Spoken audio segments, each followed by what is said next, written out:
Hello, hello, and welcome to another Two Network match report with me, Adam. It's finished at Old Trafford. It's finished Manchester United 3, Newcastle United 2.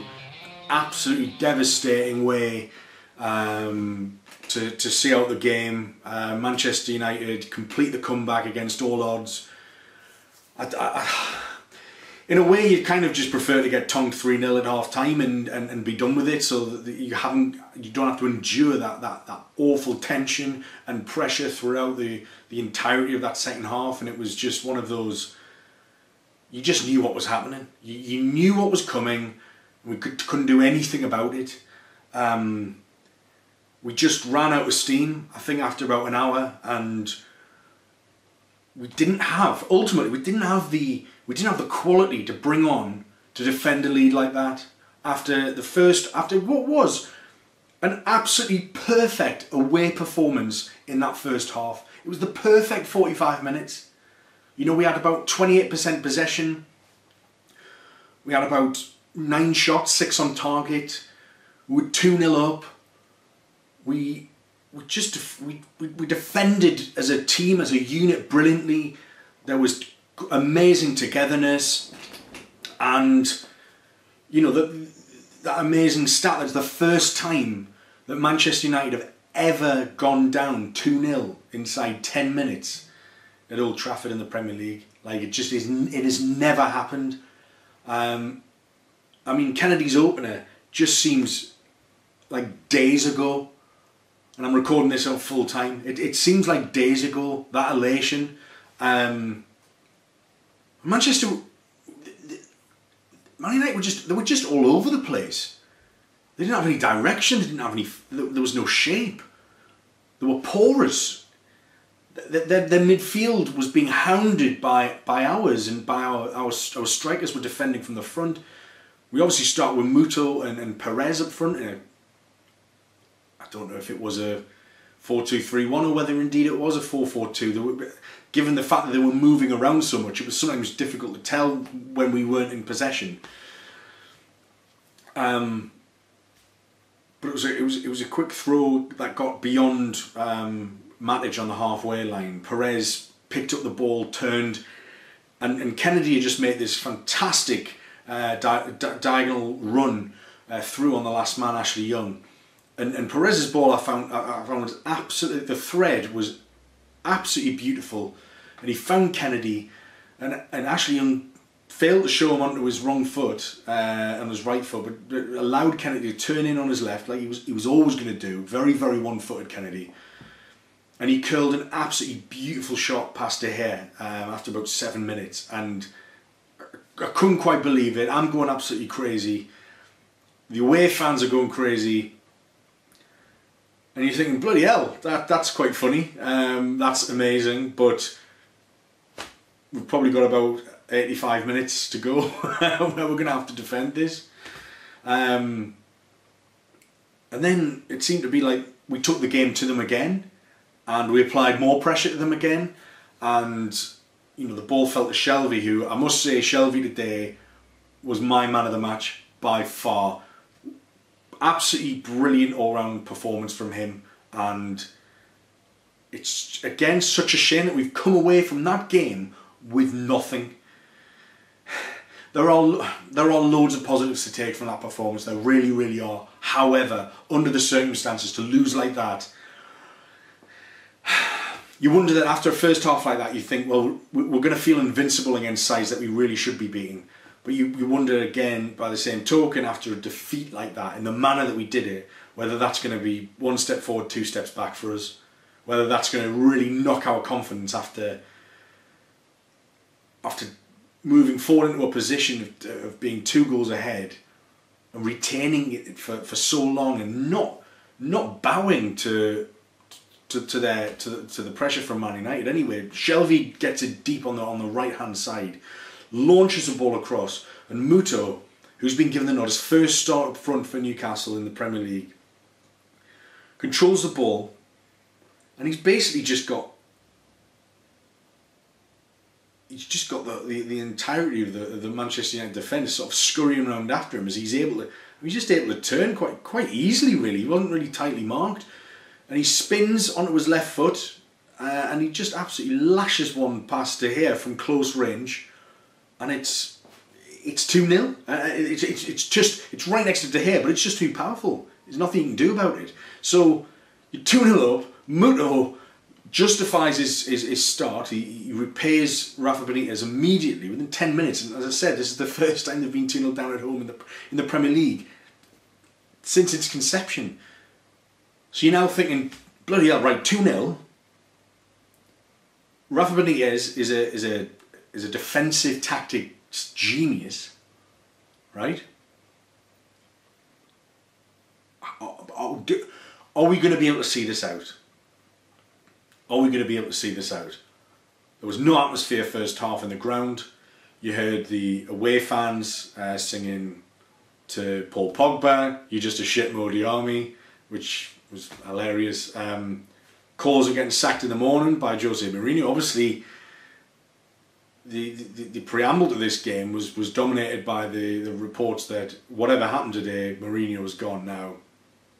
I can't imagine he's going to get sacked after that, given that he won. But who knows? By the time you're watching this, he might have gone. I don't know. I would like to suggest that he wouldn't, given he's just done that and the momentum it's created. It would seem very counterintuitive for a club like that. So after 16 minutes, Mourinho pulls Eric Bailly and brings on Juan Mata. Now, Juan Mata, as you may well remember, just seems to have a history of scoring against Newcastle. It's happened a few times at St James's Park. He just seems to be one of those bogey players, and he's a very, very gifted player, very, very good technique. So, as much as that was kind of, wow, we forced them into a change after 16 minutes, back of your head you're thinking Mata is a danger man. Maybe it was better. Maybe it'd be better if he hadn't sort of made such a crazy change, because McTominay, the midfielder, went back in the defensive, back to centre back, which is what he did last week as well. Just kind of further highlighting their defensive issues. But we held out in first half, and actually we continued to take the game to them, and it was really, really encouraging to see. And you had a header from Muto, so it was a cross came in, flicked on header, and Muto from close range could have seen the game off at 3-0 after about half an hour. Could have absolutely seen it off, and he couldn't, and he looked and he couldn't quite believe he was onside, and he couldn't quite believe that De Gea had got that. But if you watch the replay, it was straight at De Gea. Granted, his actual goal was straight at De Gea as well, but that was lashed in. That header didn't have enough pace and power, and it didn't have enough direction. Either side of the keeper, that's 3-0, and people are going to start walking out the stadium. It's going to get toxic, and we're going to see it out. But that didn't happen. Jamal Lascelles got himself forward as we pushed forward with corners, and the ball came back out and was swung back in, and he had a free header after running in late, and that kind of went wide, and you're just thinking, a couple of chances there, genuine couple of chances there. Towards the end of the first half, Manchester United pushed on, and Marcus Rashford had a header from close range that went wide, and you think that's a big chance. That really is a big chance. So coming out the second half, it is a bit of Manchester United pressure. I think there was a long range shot, possibly by Pogba, which was beaten away by Dubravka, who you've got to say did pretty well all game. Was very alert, made some very good saves, Dubravka. Sort of didn't have much to do first half, but second half certainly we were very much backs against the wall, and he beat the ball out, and it came to Matic on his left foot, and he skied it, and you just think, again, we've got away with one. There was another header from Marcus Rashford, just looped wide. Again, we've sort of got it. It was more of a half chance. The Matic one should have been buried, but you just think, they're knocking on the door. How many more of these can we escape? Now I'll come to the two penalty shouts. So the first half, Shelvey flighted a free kick over, and Ashley Young was part of a two-man wall inside the box, and it hits the inside of his elbow and goes out for what should have been a corner. Referee gives a goal kick. Now there's an argument to say that actually was a penalty shout. his arm was in an unnatural position out there. That was what, see the replay, I'm sure most of you have seen it anyway. And it comes off the elbow. Now that, it wasn't anywhere near his face. I've seen them given for that. Unnatural, I've seen them given. Like, the penalty that we conceded against Leicester was because Yedlin ran across and did that. Because the ball was pretty much going to around his face. Yet, that Ashley Young one, nowhere near his face. Anthony Taylor's not given it because obviously Man United don't concede penalties at Old Trafford. There's a counter argument to say that Muto handled in their box as well from a corner. Might have done. I've seen a couple of replays. It seems to sort of stop up here. The referee didn't give it. I'd say it was a less obvious handball than the Muto one, but maybe those decisions balance themselves out. Who knows? But you know, Anthony Taylor certainly wasn't given the very, very obvious Ashley Young one. To the point that he didn't even give the corner for it. The very, very obvious corner. So, brilliant work from Taylor. I think just as Fellaini came on, McTominay came off, and then Alexis Sanchez came on for them, and it was just kind of, they started to grow in confidence. They were knocking us on the door, as I said, and it was Diame who brought down, I believe it was possibly Fellaini, right on the edge of the box. And that was around the 70th minute mark. So ultimately, you know, if Diame doesn't make that foul, Fellaini's running into as we saw all game for the previous 70 minutes.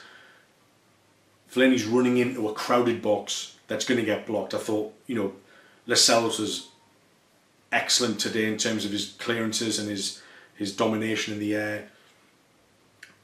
Great to have Fernandes back. We just seemed like a relatively solid unit. And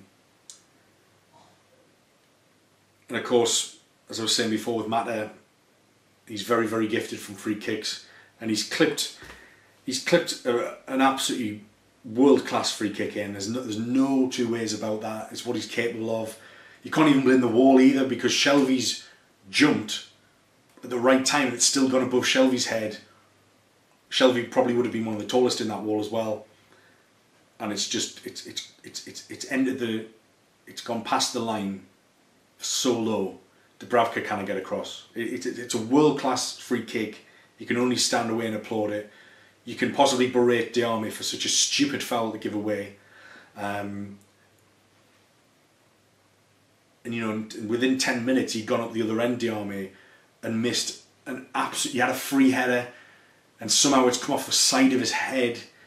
That's a chance that should be buried. I think Muto's and his should have been buried. We had another chance where Muto did some excellent work, who ran his socks off Muto, as did Perez today, both defending really, really well from the front. And Muto kept the ball in when they were trying to shield it out.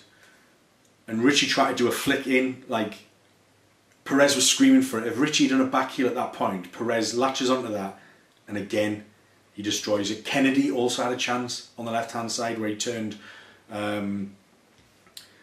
Ashley Young inside out and then fired just over the bar. Like, there were so many times where it could have just been lash 3-0.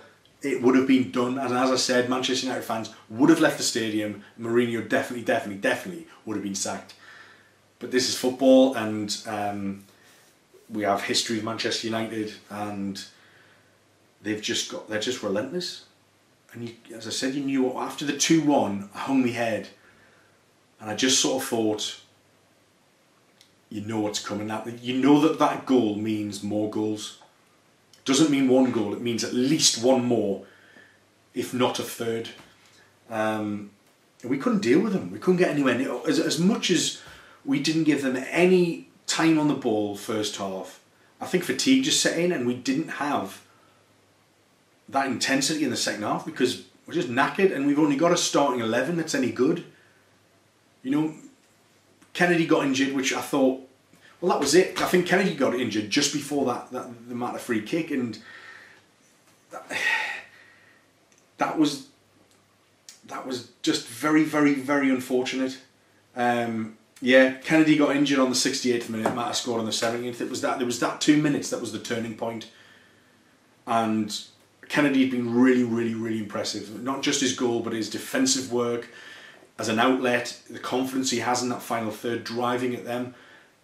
They were all over the place, that defence, and we really did everything that a squad of our capabilities could have done in that situation. And for that reason, you know, that's why that first half was just perfect, because Rafa Benitez optimised the talent, the restricted talent that we have in our team compared to a team like Manchester United. We couldn't have done anything more realistically in that first half than come away at half-time 2-0. But it relies on the crowd really got the backup on that first Manchester United goal, and it wasn't kind of long before. It wasn't long before the next goal as well. Six minutes later, it was just too much. It was too quick fire. Martial had been spared when Sanchez came on.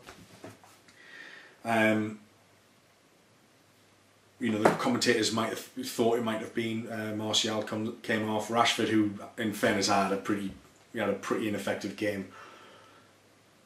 Martial on the left hand side pushes it towards Pogba, who does a quick 1-2, and Yedlin fails to go with his man. That's Yedlin's man in that position, and both him and Richie, Martial just walks past them, receives the return ball off Pogba, couple of touches, and he beats Dubravka at the near post. Now, he was fired a bit through a crowd. But he had a free hit. He had a free shot because he wasn't followed. Once the ball's pushed, players of their talent will give and go, and we failed to follow that run, and there's 2-2, and you think you're already annoyed at 2-2 because you think this should have been 3 points. We should have seen the game off, but we didn't. And when we started getting injuries and we started making subs, our team lost that unity, I think. It wasn't the same shape, and that kind of happened at the same time that Manchester United were growing in confidence.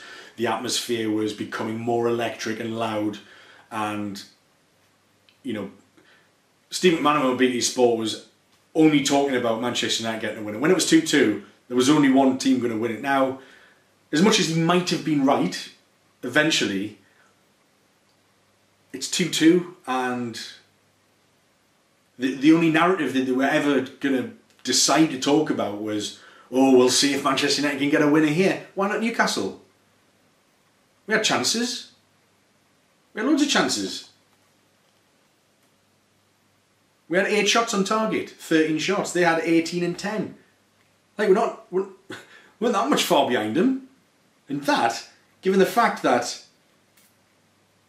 we had 27% possession today. And again, you've got to hand it to Rafa Benitez. He talks about, you know, it's not about possession, it's about effectiveness when in possession. Those stats are from a team who might have had close to 50%. Double what we had. But we did a lot with a little. And that's all we can ask for. And as much as I was really, really angry when I started this video, it's quite therapeutic actually talking it through. But there are genuine positives to take from that. Everyone's going to be really, really angry now. Really angry. I'm really angry still. But I wasn't expecting a win today. Draw would have been a nice bonus. And it took them till the 90th minute to get that winner. It's a bit like the Chelsea game, wasn't it?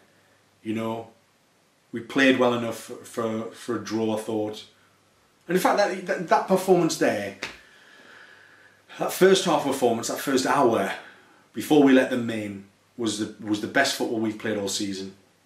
And in fact, I'm pretty sure we managed more shots on target in this game than we did against Cardiff. And that's how well we played. But when you don't spend money. This is a recurring theme. When you don't spend money and you don't have quality to bring off the bench, you know, they've brought on Alexis Sanchez off the bench. He's the highest paid player in the Premier League. You've got Fellaini, who, you know, many would laugh at, but he's a very effective footballer. When, you know, you just need a goal and he's someone to knock the ball up to. And either way, he still costs pretty much double what we've ever paid for any footballer ever. Mata again, world class midfielder. He really is. A man of his talent should be playing for whichever team every single week. That's how good Juan Mata is. So they bring on Mata, Fellaini and Alexis Sanchez. We bring on Murphy for Kenedy's injury, Joselu and Atsu. And Atsu was absolutely abysmal when he came on. And I point this out for two passes or attempted passes that he failed to make that cost us at times when we desperately needed more than fucking 20 seconds of possession just to take the heat off, to stop this onslaught by Manchester United. We were on a counter-attack. He tried to. He didn't play the ball to Shelvey when you wanted him to play it, and when he did, it was a hospital ball. It was nowhere near Shelvey. Absolutely infuriating. And then in the top corner, he did the same thing, and it's just like, bloody hell, man, we need respite. Gain the yards. You know, keep the ball under control. Where's your composure? His head's everywhere. He's not good enough to play for Newcastle in the Premier League. He's not good enough. So when you're bringing on people like Joselu and Atsu,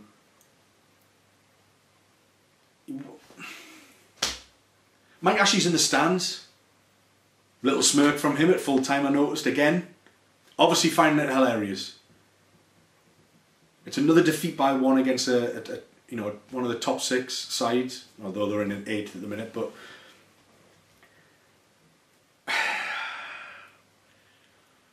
free header, isn't it?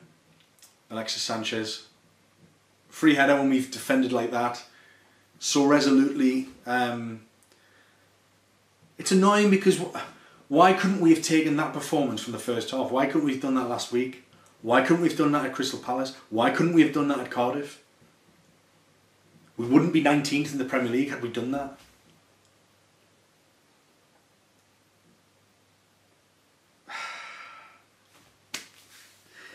It's so annoying. It's so annoying. I must say though, I was really impressed with Muto taking his chance today. He seemed, I thought we played he was so dangerous being able to play through balls to him, and maybe he can be that Dwight Gale figure that we've sort of missed. We've missed penetration this so far this season, and he was providing it. He was brilliant, and there seemed to be synergy between him and Perez. So hopefully that can continue. International break now, I believe, but you know, we need some form of consistency, and we need that penetration and the pace. He's a dangerous player, and he's proved that today. He's proved what he can do when he's given the chance. He's proved what he can do when he doesn't have just 7 minutes at the end of the game to convince people that he's good enough to play for the club. Because to be honest, in the final third, this season hasn't been many other forward players doing much. When Joselu is probably your most impressive forward of the season, you know you're in trouble. But Muto took his chance today. But when you've got a core like Dubravka, who I've mentioned, I thought was excellent, Lascelles, who I thought was excellent as well, and I'm also going to say Shelvey as my man of the match. That spine is crucial. Is going to be crucial for us moving forward this season. And I just want to take you through, you know, a few stats from Shelvey. So Shelvey created 4 chances a day, most on the park, and all these stats include both players from both teams. Shelvey, the most creative player on that pitch, full stop. Attacking third passes, Jonjo Shelvey, top of Newcastle, 5th overall. Crosses, 2nd overall, top Newcastle. Corners, 2nd overall, 1st for Newcastle. Ball recoveries, joint most ball recoveries with Nemanja Matic. Jonjo Shelvey, Jonjo Shelvey, the playmaker, the deep line playmaker, had more ball recoveries than any other Newcastle player and every other Manchester United player bar the defensive midfielder, Nemanja Matic. So this is where we've seen he's the most creative player in the park, and he's also putting in shift defensively as well. Most tackles on the entire pitch today, Jonjo Shelvey. He tackled the most and joint most ball recoveries. Jonjo Shelvey, absolutely incredible performance today, and I said it before, I'll say it again, we need more players who have that commitment and determination and is bought into the Rafa Benitez way than Jonjo Shelvey. He shouts at people, he has leadership qualities further up the pitch. We've got Dubravka and Lascelles further back, but that spine of three is gonna, our season will live or die on. Firmly believe that. So well done, Jonjo Shelvey, today, and really, really well done to Rafa Benitez for those tactics, because I honestly just believe it was that momentum, the quality, a couple of daft individual errors that let them back in the game, which Benitez can't really legislate for. His tactics were spot on today. We very, very, very, very nearly came away with something. It's so disheartening to come away with nothing. It's likely going to make me not want to watch Match of the Day tonight. But that was for the neutral. That would have been a really, really exciting game of football. So where do we go from here? Quite simply, we need to play like we did. We need Mike Ashley to promise Rafa Benitez funds in January, because fuck me, we'll need them. When the bench comprises of, when we're playing Javier Manquillo, when we've got Hosselu and Atsu and Hayden on the bench. Hayden doesn't even want to be here. Atsu's not the quality. Hosselu's not the quality. Manquillo's not the quality, yet he's in our starting 11. What can you do? When you don't pay the money, this is what Rafa Benitez was saying this earlier in the week. Based on the money spent, we are on the table. We are where we would expect to be in the table. Second bottom. We made the biggest profit this summer.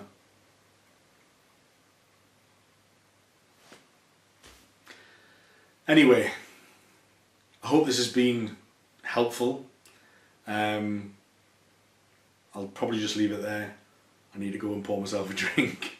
Thank you very much for watching. If you've made it this far, or if you've been listening, thanks very much. And please give me a rate on iTunes or SoundCloud. Please subscribe on those platforms as well. If you're watching this on YouTube, again, please subscribe. I'd really, really appreciate it. And share this among your friends if they haven't seen it and you've enjoyed my analysis and mini rants. But I've been Adam of the Two Network. It's devastating end at Old Trafford, but it's same shit, different year, isn't it? Bye, bye.